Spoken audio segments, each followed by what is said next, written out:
Relive the glory days of Memphis wrestling with the Retro Wrestling Review USWA podcast. Each week, we go back in time to review USWA Championship Wrestling from the 1990s, episode by episode. Join us for watch-alongs, behind-the-scenes stories, and exclusive interviews with people who were there and lived it. Whether you grew up watching it or you're discovering it for the first time, this podcast is your ringside seat to Memphis wrestling history. It's all a part of the WrestleCopia Podcast Network. Listen now at uswapodcast.com. From title belts to Hall of Fame, Doug and Tommy carved the name. Fists of fury and hearts of gold. Every story, every fight retold. Tales of glory, laughter, and cry. Tennessee warriors with hearts open wide.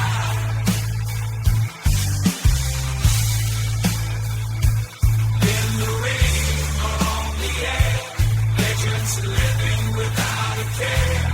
On the mic they roar, on the mat they soar. Dangerous conversations, fans wanting more.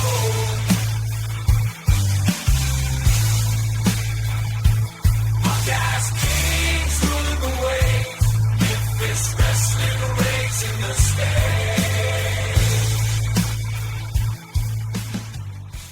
Hey everybody, welcome back to another episode of Dangerous Conversations with Dangerous Doug Gilbert and Tommy Wildfire Rich. Guys, we're back here to do it again this week. How are y'all doing? Man, I'm doing great, Gene, and I'm sure Tommy as well. We'll hear from him in a second. But anyway, man, this week is just rolling right along, and I know we got some good topics, and some people have messaged me some different things that we can talk a little bit about. But I know you got some good topics for us to talk about, and I'm sure Tommy's got a few things that he'd like to talk about with you, Tommy. Oh, yeah, man. We got some dangerous conversation going on today, ain't we? Always do, man. We always do. I know, Gene, you always got some good topics. Hey, Well, first of all, I want to say a big shout out to all the fans out there, man. Appreciate everybody tuning in, and just great to be here today. Looking forward to it, and ready to get going, man. Man, we have some great listeners. They're real interactive. They send in their questions and comments and all the videos on Facebook. I mean, they get tons of views and comments. So, man, we really appreciate that, everybody. And like the guys always say, if you ever have a question, even if we're not asking for questions at the moment, we're always taking them down and getting them lined up for a Q&A show. So you got a question, send it in. You can post it on the Facebook page, or you can send it to DougGilbertPodcast@outlook.com, and we'll pick it up from there. So this is a question that got sent in for the Q&A last week, and I told you at the end of the show we'd hang on to it. So a guy who labels himself Indianapolis Jones asks, this past week I was listening to a Between the Sheets Patreon episode about John Collins and the infamous Main Event Championship Wrestling promotion. Doug's name was mentioned several times during the show, and Collins even credited Doug with getting him involved in the business to start with. Do you have any interesting stories about Yes. Do you have any interesting stories about John Collins, and what are your memories of this whole Main Event Championship Wrestling ordeal? Oh my gosh! So I'm the one that gets blamed for this guy. Dougie was his boy. So Tommy don't get no credit for Tommy's name was not mentioned other than being on a show, because they mentioned all these guys hanging out at Collins's house and everything. But yeah, Tommy's name was only mentioned in the results of a couple of shows. He wasn't brought up as being one of his homies, if you will. Well, you can ask Tommy about this, but not that this is a thing to brag about or anything, but the first two guys to ever see, as far as the boys that to ever see John Collins' home, was Tommy and myself, and what I remember a whole lot about him and everything, and I'm sure Tommy does too. But he, some way or another, he got. I'm trying to remember how this went. A number or something, or somebody give Tommy a number, and somewhere or another, Tommy and John Collins started talking, and come to find out, John Collins, when Tommy was talking to him on the phone, he told Tommy he wanted to write a book about it and asked Tommy, would that be all right? And he said, I think it was Vincennes, Indiana, I think is where his home was. It's somewhere about 30, 40 miles. I think you're right. Wasn't that right, Tommy? And so one day me and Tommy were working up there, like at a spot show somewhere around Evansville, and he asked Tommy, would he have time? Could we come by his house? And it was somewhere up there we was going by anyway, so we didn't go out of our way or nothing. But we went by his home, and Johnny had a nice home. Behind his home was like a office. I was going to say a makeshift office, but I mean it was like the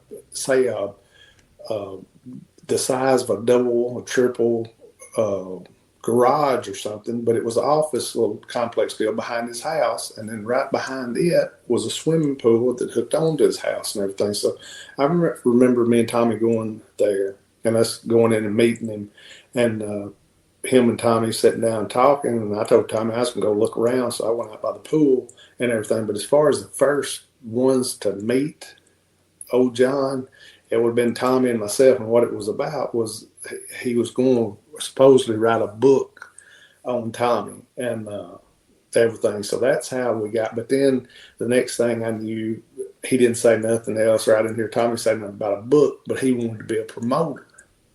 And supposedly he had some guys that was interested in promoting, and they was going to back front him the money and everything. But Tommy, you remember very much from that time? I mean, the money was good till it wasn't good. but he was just a scare, he was a shady character is what it ended up he was. I mean, he was using somebody else's money or something, and then finally he give everybody checks, and the first one bounced. Everybody's check. Well, they didn't really bounce because they wasn't really checks. I mean, it wasn't even a check. I mean, he had the checks, but it wasn't no account to that check. So it was pretty, and it was a big show. The one that he give them checks out on, it was his last show because.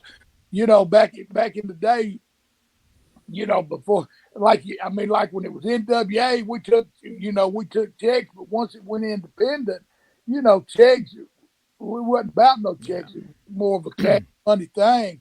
And, then that night he was giving out checks and stuff. And but of course you don't have no choice, if he didn't have the money, we took the check. And then that's when we found out that,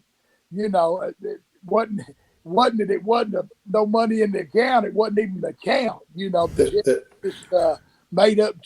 It wasn't even a real bank, was it? Yeah, no. No, at this address that was on these checks, there was no bank at the address. It was a made up name of a bank, but I mean there was no physical. There was nothing at this address that these checks were on. So, and one of the first ones I think that got into this was me, because he had owed me some money, and I just said, you can pay me later. And then he sent me a check, and I think this was one of his first when he thought he could do this. Well, he sent me a check. I just wrote my name on the back of it and took it and deposited. But where most people would cash it, cash it right then. I didn't cash it. I just wrote my name on it and told the bank to put it in my account. And so I leave after that day, and like the next day or two later, I leave to go to Japan. Well, as I'm in Minneapolis, I'm flying through Minneapolis to Japan, I call my wife, and she says, the bank has called. She said, they said if you would have cashed that check, they would have got you for fraud. I said, for fraud? Well, why would they got me for? And she said, because they would have thought that you knew about what this guy was doing. I said, what's he doing? And she said, the bank said it's not that this check is bad. It's that it is a made up check and there's no bank there. And you talking about hot, Jim. I was hot. I called him and left a message, and I called back, and then he answered the phone. And I said, dude, I said, I'm on the way to Japan right now. I said, and when I get back in 3 weeks, I said, if you haven't sent that money to my bank, and it's in my bank account. I said, when I get off the plane, when I get home, get off the plane, I'm not going home. I'm coming straight to your house. Well, the one good thing about it, he knew I knew where he lived. Now, most people, most of the guys didn't, but me and Tommy had been there. And I said, dude, I can't believe you fucking. I said, I'll see you when I get back from Japan. That's what I told him. He said, no, I'll take care of it. I'll take care of it. And knock on wood, Gene, by the time I did get back from Japan, he had sent the money. But I mean, he was a piece of work. The show Tommy's talking about, the last show or whatever. Now, see, Tommy, you remember I wasn't at it. I worked for Jerry Wilson that night. Remember, the show was about 200. Yeah. The show was about 200 miles apart, Gene. And what I was going to try to do at first was make both of them. But then I realized, I thought, as I started to do this, I thought, dang, I can't do this. It ain't going to work. And I thought, you had so many guys at that show for him, Gene, that was good. You had Tommy, and you had, I think Terry Gordy wrote with Tommy to the show. And you had, you had like half the ECW crew of old guys from Sabu and Sandman, I think, to then you had like maybe Kurt Hennig or somebody like that was there, but you had a whole bunch of people.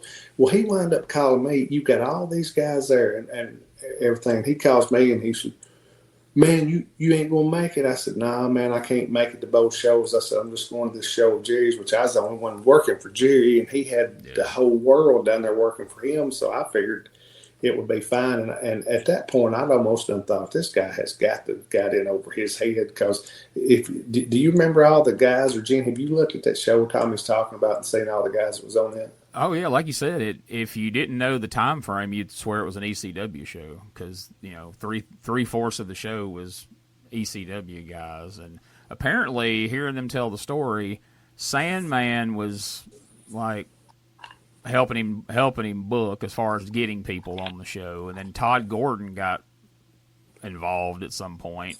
I don't know that it ever really went anywhere. Just this guy was going on the radio and on talking to dirt, like he was talking to folks every day, and he's saying shit like, "Oh, we're going to be number 2 right behind WWE when we get started, and once we get going, we're going to surpass Vince McMahon." I mean, just talking all kinds of just crazy, making all these wild promises and stuff. And as he was doing that, he keeps getting more names involved. I think Barry Windham and. Did you know what he called himself, Gene? No. Did you hear this on there? No. Johnny Idol. Wasn't that it, Tommy? Yeah, Johnny Idol. Yeah. Johnny Idol. And he would have on he had some sequins jackets. Remember some of that shit, Tommy, that he had? Oh, he would have had to brought his brother Austin in at some point, I guess. He probably would have, but like I said, it's a wonder he wasn't calling. Because here's the thing: once people finds out that somebody's just got a unlimited amount of money, that's what I'm saying. When you think Todd Gordon started calling, and Sandman started getting all the guys booked and everything, and which, like I said, I wanted it to actually be real and be good for the guys, and it wound up at the end. I wound up finding out or hearing from somebody who called me about where he was getting the money at, and man, these people were so shady. They told me some of them was ones, these people like it look in the papers and say got addresses of obituaries and stuff. Now these people that he was dealing with was those people that like send them a Bible in the mail where they see after somebody's passed away, but it's like $50 or $100, but it's got that person's name wrote in it. You know what I'm saying? Where people, even if they do have money or don't have money, they think they got to, pay them this and everything. But I mean, they were some shysters now. And I'm going to say this on here because I believe it to be true. The people that was giving him money, I think he was probably supposed to be cleaning the money or making it legit and legal and everything.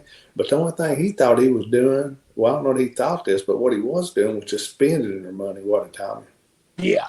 He was spending it. Yeah, and I mean, to hear him talk his game, when Dougie says a shyster, he was a shyster because he talked a good game, and like Dougie said, at first the money was there. I mean, you didn't have no questions about it because you're always hoping that, somebody's opening the promotion up and it's going to click and be good for everybody, especially the boys. And, you hope it's good for him. And then that way, if it's good for him, it's good for the boys.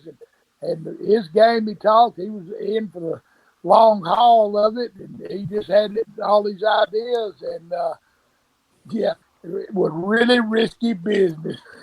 and Gene, one of the funny things like that Ben Sims, me and Tommy was on TV up there every week forever, which Tommy says he started so much before me. He'd been on TV for up 10 years up there before I ever started. And all the people in that, Evansville area that Ben Sims is like 30 or 40 minutes from it. But that John would take me and Tommy out, and he loved the people in his hometown knew who we was and everything. So it was like a big deal to him. But now this guy started, me and Tommy went up there one time, and then he pulled up. He said, I got to show you my car. And he pulls up like in a brand new, he just got a Corvette off the showroom floor, one of these things. Like I said, these people was sending him a buttload of money. And then we went up there one time, I think, and he'd moved out of his house with his wife, and he told us he bought another house, but he was just living in it by himself. It was some of the strangest stuff that you'd ever. And then he'd say, one time he called, I think me and Tommy, and said, I'll pay y'all to come up here such and such night, and just I want to take y'all out, but it's like almost like just a party, to have some beers and him to ask us some questions and stuff about wrestling, but it wasn't, it wasn't anything that. And then he had told me all the restaurants paying for this and paying y'all, and I thought, shit, dude, you're the one paying us. They ain't, these people ain't dropping this much money. And now the people that was giving him money was dropping a lot, but he was telling me that like the people in the town was spending, which, most of it was coming. He might have had a source or two that was from the U.S., but a lot of it was coming from Canada. Right. Yeah, that's what they said in the end. That was the main source. That when there was 2 or 3 to start with, but when everybody else dropped out, there was a guy from Canada who was the biggest, and that clearly it was a money laundering scheme, like you said, that he was supposed to be laundering the money to where when it comes out the other side it's legit. But like you said, no money ever came out the other side because he didn't really make any money off shows. Like he did the first show they did a big show at ECW Arena in Philadelphia, and he was nervous about the pre-sales, so he ended up doing a free show and giving all the tickets away. And they ended up packing it out once they did free tickets. But you had all these wrestlers on the card, and they're taping it and all that, and of course, no income other than whatever they made off the. Well, did everybody get paid? Did everybody get paid for that, Gene? There was only like 2 people that didn't get paid on that one, and I think Sandman talked to him and got that made good. So at the end of that one, everybody was paid, but they said the big thing coming out of that is like the locker room was split into like you had some people were with who'd they say, Barry Windham. Some people was with who was it? There was 3 people, and it was odd. It was 3 odd people that. It was like Barry Windham, Carino, and dang it, I can't think who they said the third person was. But that show ended up doing okay, and then the next couple shows, he would schedule shows, and they would get canceled, and dates moved around. But then the big problem they started having was, he was flying all these people in. Well, people started showing up at the airport, and there was a ticket reserved, but it hadn't been paid for. And then they would call him and say, hey, this ticket ain't been paid for. And he'd say, well, if you'll go on and pay for it, I'll make it good. And they're like, no, we're not doing that. So that's when, like they said, that was one of the first signs that the money was drying up, was when plane tickets started not getting paid for, and then the bad checks. And then he had told some guys, I don't know if y'all were involved in this, but whenever one wave of bad checks went out, he had told everybody, all right, we'll be in Evansville, and I'm going to make good. And then everybody gets to Evansville, he's not there, and they call his wife, and his wife said he had a heart attack. And that's why he wasn't there. But once he got out of the hospital, he was going to make good with everybody. Well, somebody in the group knew where he worked, and the very next day after he had a massive heart attack, they called his work, and he was there. So, they knew the heart attack was just a scam, just to get people off his back. And I guess he played that card a couple of different times. But yeah, what age was this guy? He, because they said other than the guys that hung out at his house, and a lot of those guys never even laid eyes on him, couldn't pick him out of a lineup. He was somewhere around. He's around my age, Tommy, wasn't he? Yeah. Maybe a year or two older than me, or something like that, but around my age. But here, what'd you say, Tommy? I'm sorry, I cut you off. He was right around your age, yeah. But here's the thing: some years after all that happened, Gene, me and Tommy was going and we was going to we was staying in Louisville, right across the bridge there in Indiana, where Too Tough Tony has his arena at, and what is that called right across the bridge? Hell, I can't. New Albany, ain't it, Tommy? Is it New Albany? Yeah. And but where Tony's got his building at, me and Tommy pulled up to a hotel, and I think it's just where all the boys stayed at, where they got us rooms at, and we'd pulled up to check in before we ever went to the building or anything.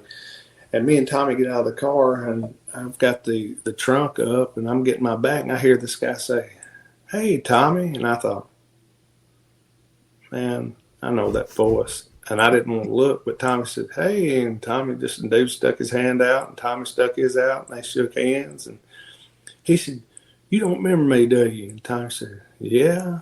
And I thought, I'm hearing this voice, and I'm thinking, man, I know this voice. And I thought, I know Tommy don't know who this freaking guy is, I don't think, because I'm not sure I do. And I turned and looked at him, and Gene, when I looked straight at him, you can tell just the older looking version of, he'd went to the pen for a little bit. I think he went to the pen like 3 years or something like that, maybe more, but it was from them, from the bank records. It was like fraudulently, however, with the money transactions that was coming from Canada and different places. So that's what they wound up getting him for. But he wound up, when I turned around and looked, and I just looked at him, and I seen him standing there, I thought, oh my freaking goodness. I said, and he was telling Tommy that he was that he just checked in and he was going to come to the matches. And this is, after all that deal with him sending me a check that wasn't in my bank at the address. And I looked at him, I said, dude, best thing I can tell you, because he come up and going to shake my hand. I said, don't put your hand after me. I said, dude, best thing I can tell you is that for me not to see you again tonight would be for the best for you. And Tommy started laughing when we walked away from him. He said, "What are you gonna do?" I said, "If that dude comes to the building," I said, "so help me, when we're working during the match," I said, "I'm gonna go out in some way. I'm gonna beat the shit out of him." And but I could not. He's lucky I didn't just choke him right there in the parking lot, because like I said, when you're on your way, you aren't home and you can't take care of something, and you're flying overseas and you're sitting on a plane for another 13 hours from Minneapolis on Japan, and you're thinking about, oh my goodness. And can you imagine? Yeah, nothing but time on your hands to dwell on that. And right. 3 weeks in Japan to steam on that shit. Yeah. Yeah. And I told him, I said, look here, man. I said, if you don't do what you need to do, I said, quick as my feet hit back on the ground in U.S. when I get back, I said, I'm coming straight. I said, I'm flying to Nashville. I said, I'm coming straight from Nashville to your house and everything. But Gene, he was just I'd like to say it was a silly, what would you describe him as, Tommy? He was a wannabe promoter. Yeah, that's about all you can say. That's about it. That didn't had the money he had, he might have been a B promoter, but he was just a wannabe. Yeah. Yeah, he's a wannabe that didn't have a clue about the business. No. And like I said, whoever Gene you say was like, see, I figured at that show I didn't go to, I figured since me and Tommy had met him, Tommy would take care of it. Just like I said, all it was, Gene, was, look, you know how simple it is. People make so things so tough as far as now, if you're booking like for a TV or a program that's going to keep running, yeah, it's kind of tough. But just having a show here and there like he was doing, it's easy to write down when you got a room full of talent to write down matches. So what I figured, and when I told Tommy I wasn't coming to that show that he was at, I just figured Tommy would do it for him.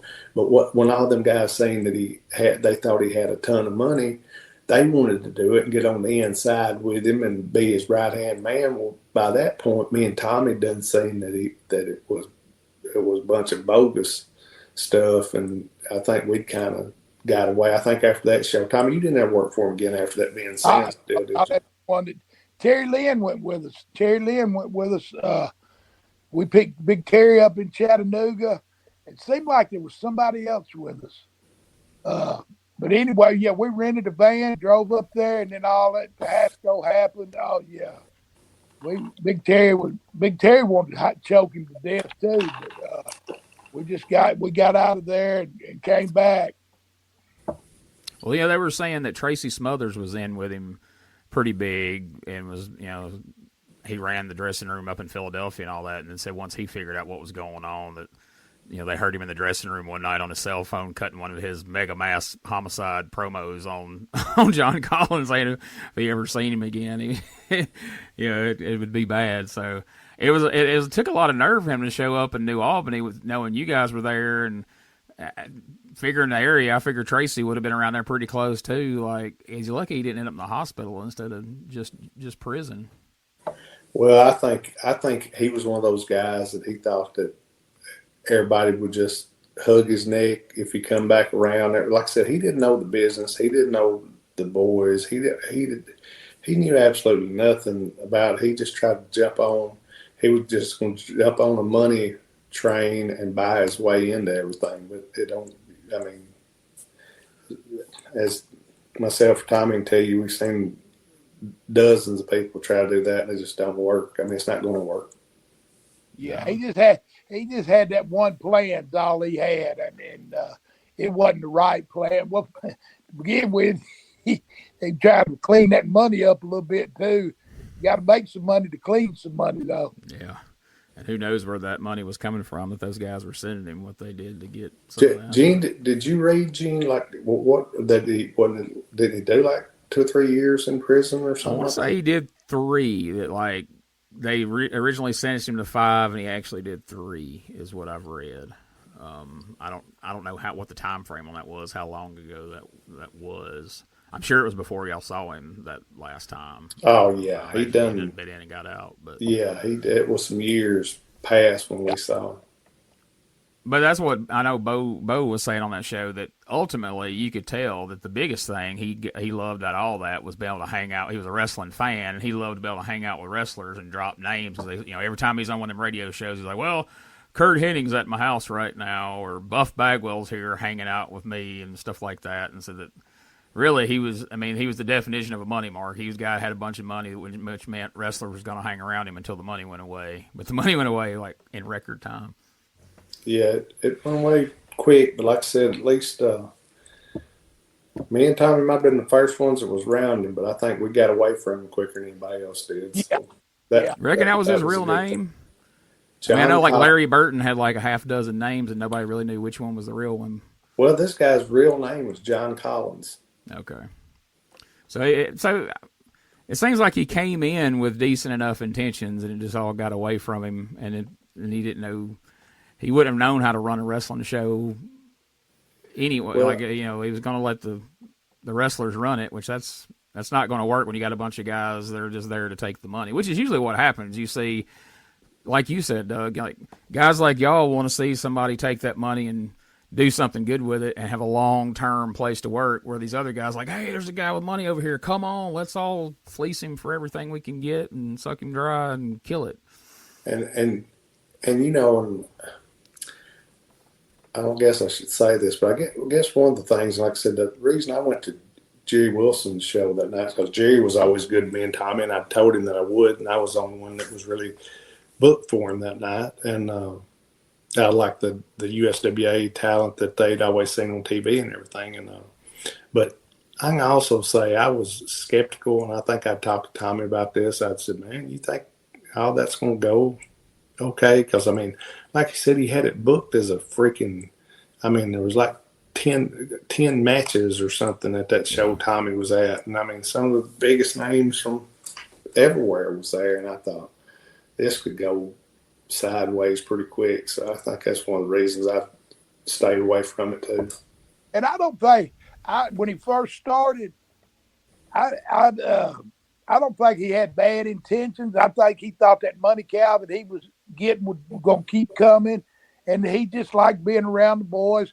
Yeah. But if he'd have done it and started, and just like when he first started, but then he wanted to do this, and this, and just got in over his head. I mean, well, he was in over his head, I reckon, taking that funny money to begin with, but then as it went on, it just got more ridiculous, every other day, because he like him saying he was going to be the number 2 promotion. We knew that wasn't going to be. I mean, we might have hoped at the time that would be, but we knew it wasn't going to be. I mean, so anyway, I mean, it just one of the things, you live and you learn, and we learned. We sure did, and he was, like I said, he was quite a character, Gene. But I mean, me and Tommy been around quite a few that was quite characters. Yeah. Well, do you know what the saddest thing about that whole deal is? What's that? Tommy never did get that damn book. No, I didn't either. Might be a good thing, though. Hey, you know what? You would figure he'd be sending that out in my obituary. Yeah, I was fixing to say, you'd figured during all that time he had on his hands there, he probably wrote that book during that 3 to 5 years. That's true. He could have wrote a couple probably, but but like you said, that's not uncommon. Is there any other guys that come to mind who, it seems everybody's biggest issue, if they have a little bit of money, they all want to hit the ground running and compete with the WWF instead of just starting a promotion modestly and growing it and everything. Is there anybody else you dealt with? I mean, I know you dealt with a lot of promoters that came in and had a bunch of money and disappeared quickly, but who's some that stand out? Well, I'm going to tell you one. Now, this guy's wasn't a promoter. Now, he might have said he was, but now Tommy can tell you this story better than I can. But a guy that's like this, but I mean, he represented himself as a promoter, but there's a heck of a funny story. Tommy, tell Gene about the Ronnie Gossett, you've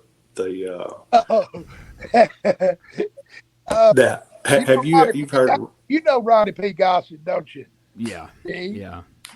You and him was a tag team, right? Could be. No, hey, Ronnie Gossett pulled the best one of them all, though. He took, excuse me, he took sold Nick Goulis's territory right out from under him. Yeah, sold it. Signed the papers and everything. He's lucky, Nick got him, but just kind of went easy on him. But yeah, he sold the territory. Nick was somewhere and they showed up, the new owner and everything. Oh yeah, and Roddy P, he walked off with the money. Hey, he wound up, Gene. He sold Nick's territory to a lawyer and a doctor. Of all people, he sold Nick's territory. Now, he never owned none of anything, but he told this doctor and lawyer that it was his and how much money they'd made. They'd saw it on TV for years. So he had been an announcer, right? So they saw him on TV and thought, well, he's got to be part of it that owns it. Right. Well, I might be wrong about this, but I think that they were family friends or something too, like they'd known them for a minute, these people too. I might be wrong about that. No, I think you're right. But yeah. It was the story of the whole deal was so funny because somebody said, because it wound up being Nick that got him in trouble a little bit. But I mean, I think he might did just a little bit of time. But I mean, it was like back in them days, I think it was a couple $100,000 or something. But yeah. That was a lot of freaking money for something that wasn't never his or nothing. And I mean, he's a funny guy. If you was ever around him, Gene, you'd laugh because he bitched about everything, and you know, you could mess with him, like Tommy would say anything to him, get him started. All he just would just ramble on forever, and he was as big around as he was tall. I mean, if you pushed him, he'd roll like a ball and everything. But he was Tommy. You was around him. Me and Bob, when we used to stay that Days Inn on Summer Avenue, it had about 7-8 floors on it. Me and Bobby Eaton had him hung up. I had one of his legs big as my waist, and Bobby had the other. Thank God we were so dumb. But anyway, we had him over the rail holding his legs. It's a wonder his legs didn't slip out of his breeches or something. And we got him back over that thing, and me and Bobby both looked at each other and thought, what in the hell did y'all do? Lost y'all's mind. He probably weighed 400 pounds. I was going to say, you and Bobby should got a trophy for that. That's an amazing strength you guys have. You talk about somebody squalling. He was squalling, too. It's funny. I've never heard the story all the way through, but I saw an interview they put online with Gossett from years ago. And, you know, most guys that pull scams and stuff, or, you know, they won't talk. They'll either deny it or whatever. And the interviewer's like, so there's this funny story that goes around that you sold Nick Gulas's territory and you didn't even own it. And he goes, yeah, I did. And the guy goes, why? He goes, why not? He said, if some fool's got $200,000 and they're willing to buy a territory just because I say I own it, I'll sell you my neighbor's house if you want to give me money. Yeah, no shame about it at all. No, he didn't care. And I mean, that's the way he kind of was about everything. And he was a funny individual. I always enjoyed him when they brought him into Memphis in '89 and made him, you know, Lance was gone to WCW and it was just Dave Brown, and they brought Gossett in as his co-host for most of that year. And he was hilarious on commentary. I think that Bobby had a 98 Oldsmobile Regency. It was one of them, probably a 75 or something. But anyway, you know, on the side windows, it's all windows down the side of that car. Well, him and Bobby, he was up front and I was sitting in the back. And Bobby and him got to arguing. That Bobby reached over, pushed his head. I'll tell you how heavy he was. He pushed his head up against that window, and you couldn't even see the front window. His face just splashed all over. Bobby, he said, TD Bobby, quit. TD Bobby, quit. Had some funny stories about old Ronnie P. Gossett. Yeah. Oh, that's hilarious. Yeah, that was funny because really all you could see, like, I mean, his neck and face, it was just all smushed all over that. Is that covered the whole window? Yeah, covered it. I'm talking about a big window, too. Like, yeah, you know, on the side window, as big as windshield, you know, almost. All you see was face on it. Wow, that's hilarious. That's hilarious. Yeah, there's a lot of great stories about Ronnie Gossett out there. You could probably do a whole show on him if you got enough people together. But oh yeah, I would definitely say for sure on that one and everything, because there's a lot more stories, a lot of other stories other than just the one me and Tommy are talking about. And like I said, I'm sure Tommy's got hundreds of the stories about him with him and Bobby and stuff. But I mean, there's a lot of stuff and I ain't sure, Tommy, I guess Ronnie was friends with Nick and them, I guess, when he was a young kid. I guess he probably grew up going down there to the TV station and stuff. And it was Frankie. I think it was him and Frankie. You remember Frankie? It was a lady named Liz and Frankie that they all hung out together. They was all from Chattanooga there, and they all hung out. And I think used to go to the TV, and like Frankie and Liz would go to the airport and pick the guys up if they flew in or something. But there was a little group of them, and I guess they've been around Nick since they were younger. And but that's how Gossett got into it. You know, we've mentioned the name Nick Gulas on the show a lot of times in different stories that involved you working for Nick Gulas early on, Tommy. But we haven't really talked much about him, you know, specifically. Like, the time you were around him and the time you worked for him, what kind of guy was he? How was he to work for, and how did he compare, to working for like Jerry Jarrett and other guys? Well, this is the easiest way I can explain it. I've seen many a guy pull up in a brand new Lincoln or a brand new Coupe de Ville or whatever, and I've seen many of them leave on a Greyhound bus. But Nick was just that. I mean, back then, I mean, he his famous saying was, he said, "Hey kid, I'll have you farting through silk before you leave this territory." you wasn't even wearing no drawers when you left. But Nick, I mean, of course, I just started the business. So I didn't know not to like nobody or what. I just, a lot of respect. And which for a kid 18, because that's where Jarrett sent me over to that Nick's side, me and Tojo, to do my first angle. So, for me to even be making any money, so I didn't understand. But some of the guys had been in the business and had drawn money and stuff, and they'd come in. And then, of course, I worked for Nick later, and I seen what they were saying about the way he paid. I mean, on some, shoot, I wrestled for Jerry one night in Lexington, Kentucky at the Rump Arena. Then I had Birmingham TV the next morning, so I just drove straight through. But you'd made $15. I made $15 for Birmingham TV. I went across and did Chattanooga TV, which was after that, for $15, and then did a house show that night at Chattanooga Auditorium. And, the auditorium is where you make your money. But, you $15 is what you made. But all of them, that's all any of them paid you back then for TV was $15. And say, Tommy's talking about that, Gene, like when my dad started and Lawler was starting, they'd go do TV. They'd do TV in Nashville, Chattanooga, and Birmingham. All three of them TVs in one day. Wow. Yeah, you'd be at that Birmingham TV would be like it start at 9 in the morning or something. So you'd have to be there at 7:30, 8 o'clock at the latest.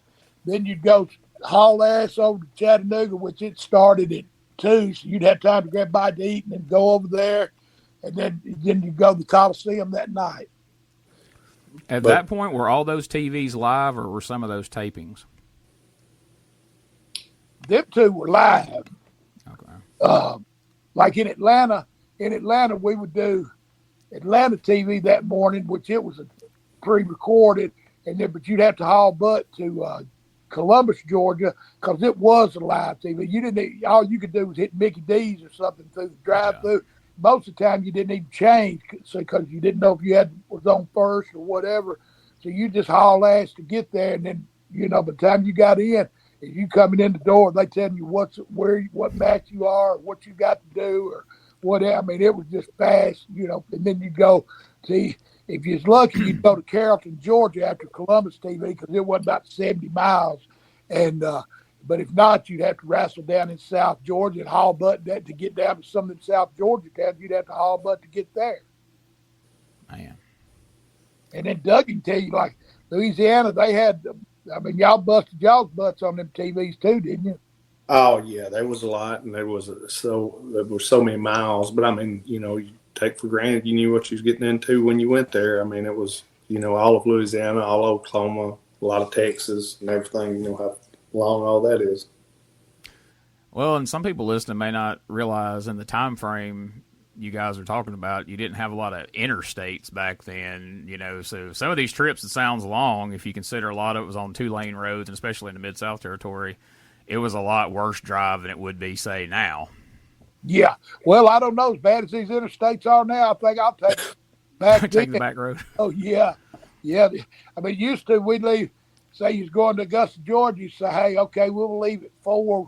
We'd leave at 4:30 and still be there in plenty of time to stop once or twice, whatever we wanted to do.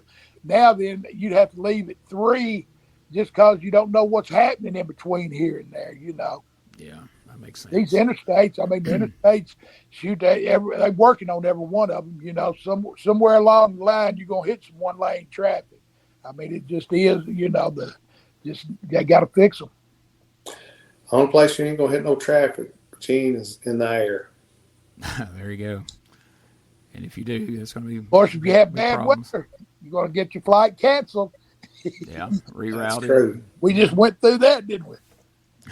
Yeah. Oh, and I hope everybody made it through these old snowy days. I hope everybody's doing well and, didn't lose all their power. I talked to my little brother.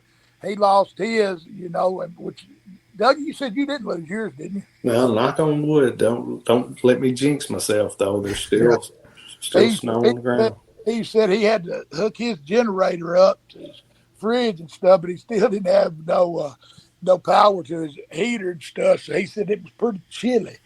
Is he saying, are they giving him tell him today or tomorrow or something? Tommy, it might be back on? They cut it back on night before last. It was about 4. I think it was 4 in the morning or something. I talked to him the next day, and they cut it on. It came back on at about 4 in the morning. Cool. I talked to our buddy Neil Taylor yesterday. He's in Corinth, and their power went out late Saturday night into early Sunday morning, and it just got back on yesterday evening. Yeah. Shoot, there's still some folks that ain't got it. I mean, that's scary. I thought when you said Neil Taylor, I thought it was going from Ronnie Gossett to Neil Taylor. Gene. I'm letting EPW get some value to it, then I'm going to sell it one day when he least expects it. You're going to sell it for a couple $100,000? Yeah. Now that people have seen me on TV announcing, they can assume I've got some right to sell something. So my plan is working so far. Hey, what you need to just sell each town that he runs. Just don't sell it all together. Just sell each town for a certain amount. Yeah, He ought to do the old Ron Fuller, sell it and let somebody have it for a few weeks, and then when they throw their hands up, then you just take it back, and then you don't buy it back, you just take it back. And then... Yeah, old Ron's the smartest. That's what I've always told people. He got to be the smartest. I tell him, I said, he sells something 3 or 4 times over. That whole Continental thing, he sold Continental to David Woods, and then he ran Knoxville. And then David Woods was doing all right while Eddie was there, and then Eddie left, and Continental in Alabama went down quick. And then Ron Fuller turned around and sold him Knoxville too, and then they all went out of business. Yeah, I was like, okay, I know he suckered you on Alabama, but how did you let him sell you Knoxville too? Shit, but like Doug said, he was smarter than all of them because he took and opened that minor league hockey team up there. Him and I think the guy's name was Bob Pope. You remember Bob Pope, Doug? Yeah. But they opened that hockey team up, and that Bob, I talked to him quite a bit, and he was telling me, he said, this hockey, he said, it's better than the rest. He said, you pay these guys $300 a week, because they all want to get up to the major leagues now. Yeah. And they get out here and they buzz heads, and we just have to pay them $300 a week. And that, with the hope that they'll get to move up to the big time stuff. And he said they made a lot of money with that. And I mean, they didn't only open, in Knoxville. He opened one in Nashville too before the Predators, come along. Yeah. So that's he was smart. But Tommy, what you didn't say a while ago was, I had a question about what Gene was saying. You was talking about Nick, and I understood what you were saying about Nick, but before Jerry come around, Nick was the only one running, and I know the houses was good. Do you think there were certain guys that he paid good, like Fargo or any of them, or he didn't pay nobody good? Or well, I think he had to pay Jackie good.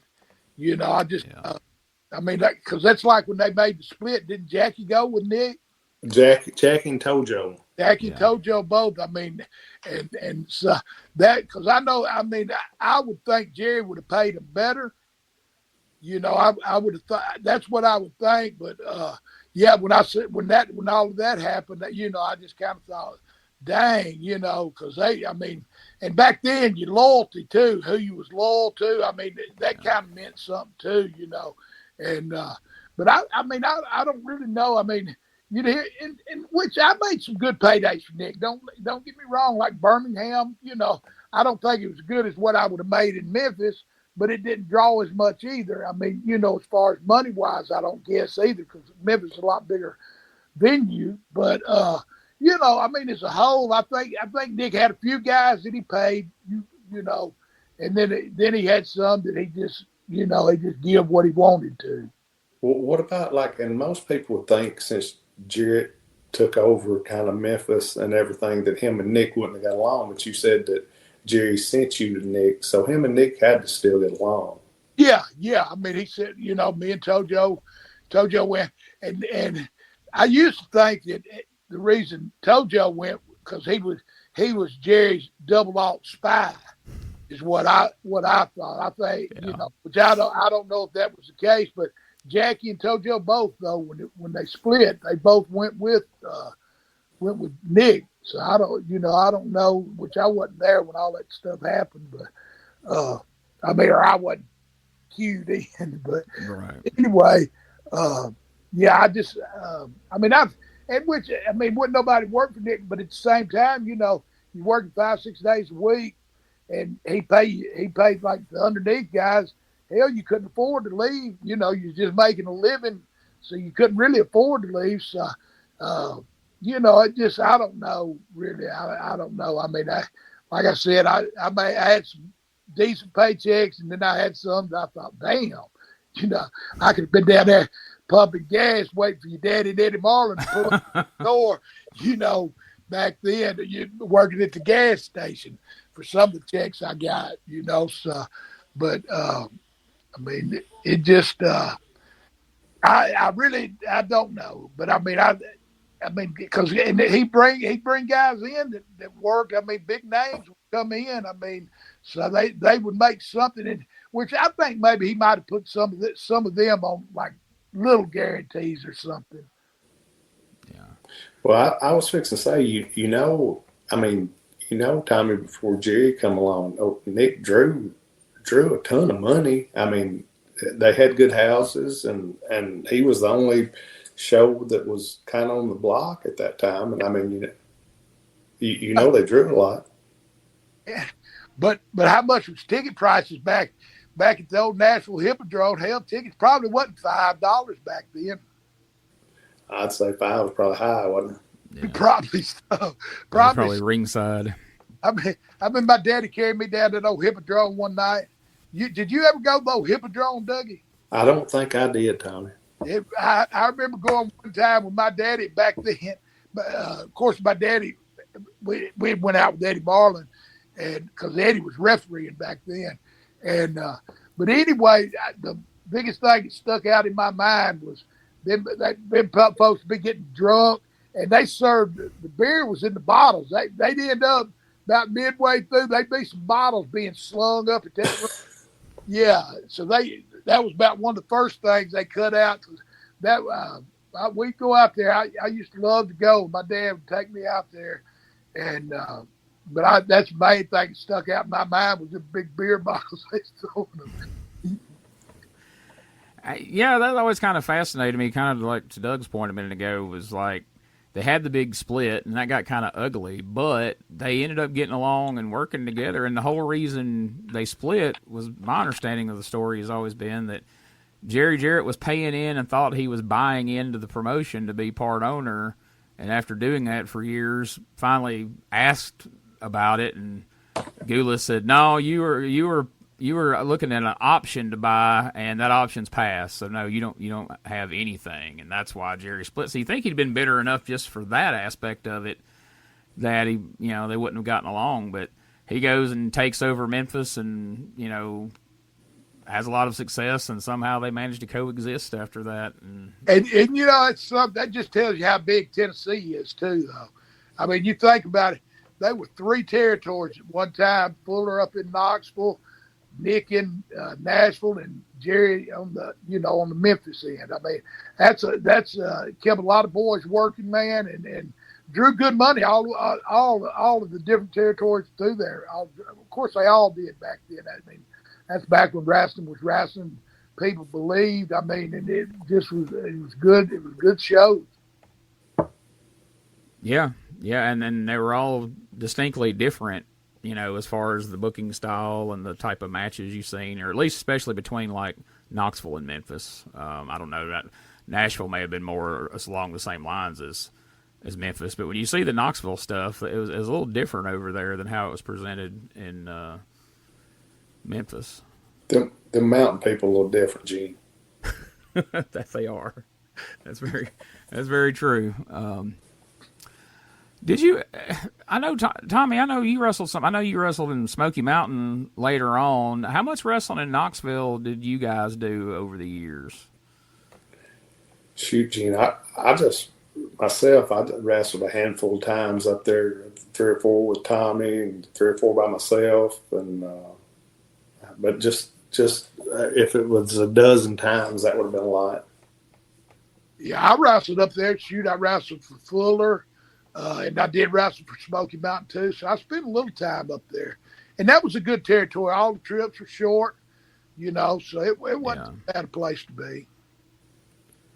So you was there at the tail end of Smoky Mountain in '95, but they were still trying to hang on to that that territory feel and booking those towns and everything. Did you enjoy your time in Smoky Mountain? Did you think it might hold out, or did you kind of when you got there know like, well, this is on its last legs?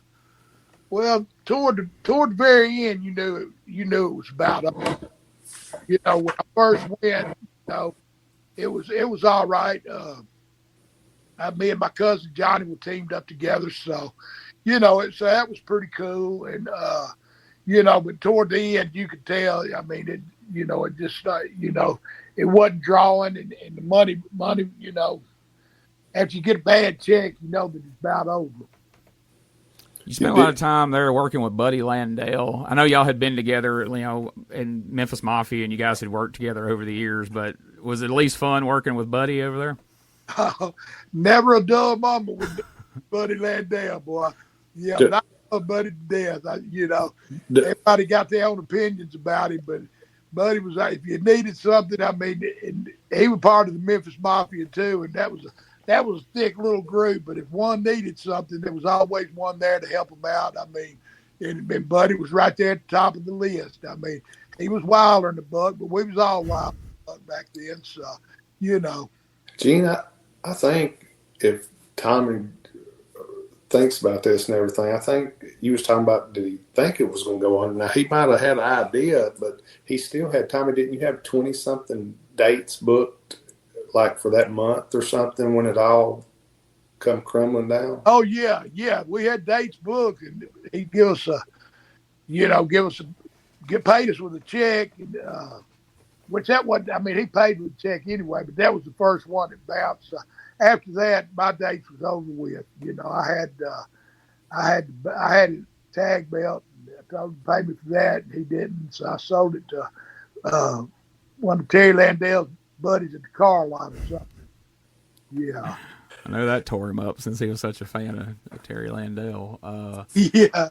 So I'm guessing by then Rick Rubin pulled his money out of it, and that's when the checks started bouncing. I would assume. Yeah, but now what? Like you was talking about it at the houses, Tommy. You think that they just knew it was going to close, so everybody started distance themselves, or when the bad checks started coming out? Well, a little bit of both. I mean, it's because that, like I said, that was always a good territory. I just think it got ran so long. I mean, you figure the Fullers was there, and before that, Don Wright had them a little promotion up there. They just seen so much. I just think it was, it was over for them before it was over for the other territories, I think. Yeah. And so much more wrestling popping up on TV at the time was killing all the territories. Yeah. I mean, the kid hurt Memphis because, Monday night became the Raw and Nitro, and people were like, well, we can stay home and watch 2 different wrestling shows, or we can go down to the bad side of town and, buy tickets to go to the Mid-South Coliseum. It's hard to compete with that. Yeah, that's true. But up there in Knoxville, which I mean, here in Memphis and Nashville, Tommy was over like crazy too. But when Tommy went up there, which I mean, I think in the Smoky Mountain thing he was a heel, but when he'd go up there for the Fullers and stuff, I think all that time he was a babyface. I've always heard everybody talk about how they could just guarantee that the territory was going to draw more just when they put Tommy's name on the card, bring him into TV and everything. I'd heard about him bringing him in for tags and 6-mans with his cousin Johnny and stuff, and just that was guaranteed for the houses to go up. So I mean, it was. Yeah, there's been a lot of talk over the years on different shows and people analyzing Smoky Mountain, saying that that was an odd choice to bring Tommy in as a heel, because while Memphis had come to know him as a heel, and ECW would eventually, but at the time, outside of Memphis, and especially over in that area, everybody had always loved Tommy, and he was known as a babyface, and they felt like if he would have been brought in as a babyface, it would have helped the houses more. Nobody wanted to come boo Tommy Rich, is basically what I'm saying. Well, I wasn't there, and Tommy could tell you about that. But I mean, I'm sure if that was still the case, it was harder for Tommy to get heat. But I mean, Tommy being a good heel, he'd still get heat. But I mean, it might not have been I don't know if it was the right move. Sometimes, and sometimes it ain't what the fans want; it's what they want. Yeah. It's sometimes if you're up here as a babyface, you don't want somebody to be up here over you or something. You know what I'm saying? So I don't know if that had nothing to do with it, but because I mean, that's what I was over is. I mean, as far as like Dougie said with Memphis, I mean, and that was what was so cool to me, because I could work in Georgia, I could work anywhere else, because I love being a babyface. I love going out and shaking hands, kissing the babies, and hugging the mama. I mean, that was Mr. Barnett. He said, when I first went to Atlanta, Georgia, and it always stuck with me. He said, Tommy, my boy, he said, you have 2 jobs here. And I said, yes, sir, what's that? He said, going out there and being the biggest baby face I've got, and going out there and hugging the mamas and kissing the babies and shaking hands. I said, yes, sir, Mr. Barnett. And I always did that, and I always loved doing it. So, I mean, but then to get to go to Memphis and kind of let that steam off to where you can say, hey, kiss my foot or something. Yeah. I mean, that was cool too. I think, up there for Smoky Mountain, it would have been better for me to have been a baby face, but, and which we and Johnny was baby faces for a while too, though. I mean, so we had a little run as baby faces too. Yeah, and I think another thing, and you guys know this better than anybody, there's people, there's slots for everybody in a territory, and so if a heel quits or gets hurt, whatever the case may be, and I need to fill a heel spot, and Tommy Rich is available, well, all right, I guess Tommy Rich is going to be a heel, because that's the spot we need to fill. So I've always felt like that was more the reason that you were a heel in that run. It's probably just because that was the only thing to do at the moment, or else you'd have had to turn somebody else to swap you out. So, Gene, you're probably right. But I don't know. I just wanted to get y'all's opinion on that, because I don't think anybody can argue the point that that people still loved you over there, and it probably would went better as a babyface. But if they've already got a feud in mind with a babyface, and I think they were using Buddy as a babyface because he's from Knoxville and everybody knows him over. I mean, he's able to get heat over the years, but at the time he was babyface, and he'd gotten back. Everybody kind of wrote him off, but by then he had gotten back in shape, and he had that great match with Shawn Michaels at the Super Bowl of Wrestling or whatever, and he ended up going and doing some spots in WWF and this and that. So I would assume that's why, but it was good stuff. I just watched some of that recently, and it was fun. I hadn't seen it in a long time. And one last thing before we go, and I know we've talked about this guy before, but somebody sent me a best of video of the day, and I was sitting there and watching it.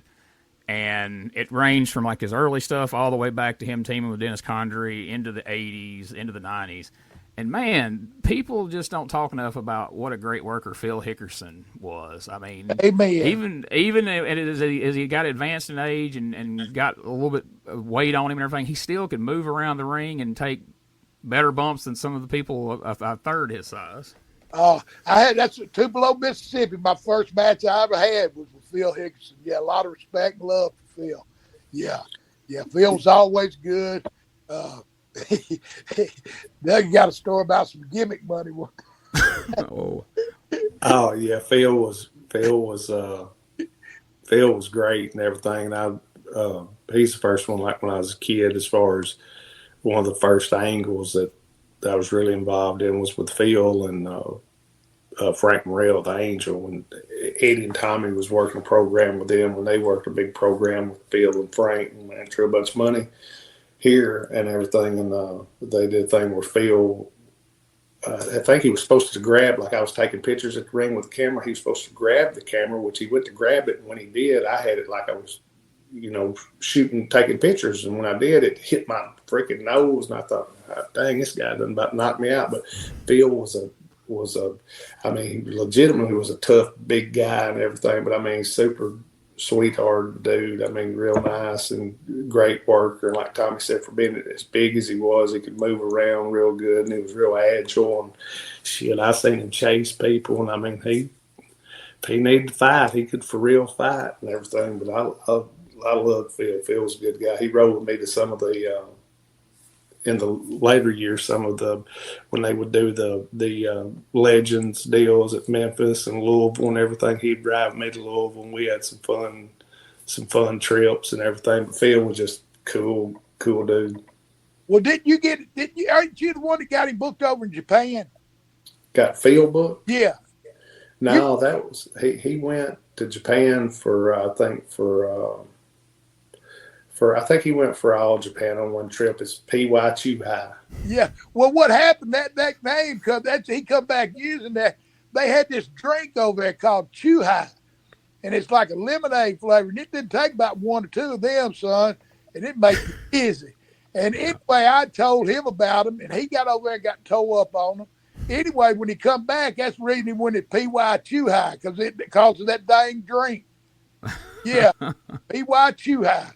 But hey, he was fun, and he was, I mean, like I said, Phil's a great dude. He don't live but about 15 or 20 minutes from me and everything, but like I said, Phil was great. He's always great to me, and like I said, man, you watch some of the matches all through his career, and man, you see some great stuff.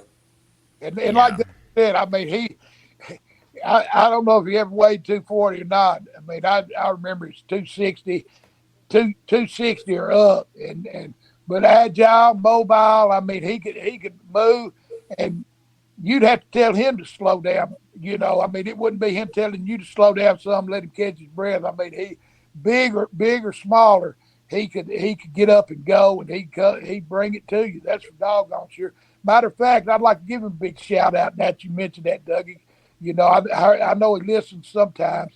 So anyway, big shout out to Phil Hickerson, man, one of the best. Don't get the credit, like you said, Gene, that he should. Yeah, there's a handful of guys that always come up when people talk Memphis wrestling, and those are all great guys. But you don't always hear Phil Hickerson's name, and I just think that's I hate that, because he deserves it. Like I say, I watched that tape. One match, it was like from probably around 85, and he got up the top rope, come off the leg drop like Bobby Eaton, just like he started climbing the ropes. I was like, whoa, what's he doing? And he come off with a leg drop from the top rope. And I just think it's a shame he don't get talked about more. That's why I want to give you guys a chance to talk about him. And if he does listen to the show, Phil, we would love to have you on sometime to come on and share some stories, because I've heard that he's a great storyteller and got more than enough to tell for sure. But speaking of, I guess we've told about all we can tell this week. We're about to the end of our time. Man, we sure have, and we want to thank everybody for listening. Like Tommy always said, we want to thank all our fans. And if you've got shows coming up or signings or anything you need me and Tommy for, just get to us through the site here through Dangerous Conversations, and Gene will get with us and everything. But anyway, we appreciate everybody listening, and we hope everybody's enjoyed the show. And listen, peace. We'll see y'all next week. In the heart of Tennessee, born with pride, Doug and Tommy taking rings in stride. Memphis legends never backing down, wrestling warriors, they wear the crown. You scurry away, glory in their veins, fighting legends breaking chains. In the squared circle they made their name, podcast champions, it's their claim to fame. On the mic they roar, on the map they soar, dangerous conversations, fans wanting more.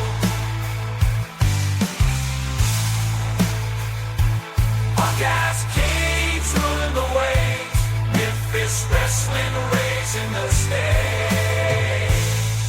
From title belts to Hall of Fame, Doug and Tommy carved the name. Fists of fury and hearts of gold. Every story, every fight retold.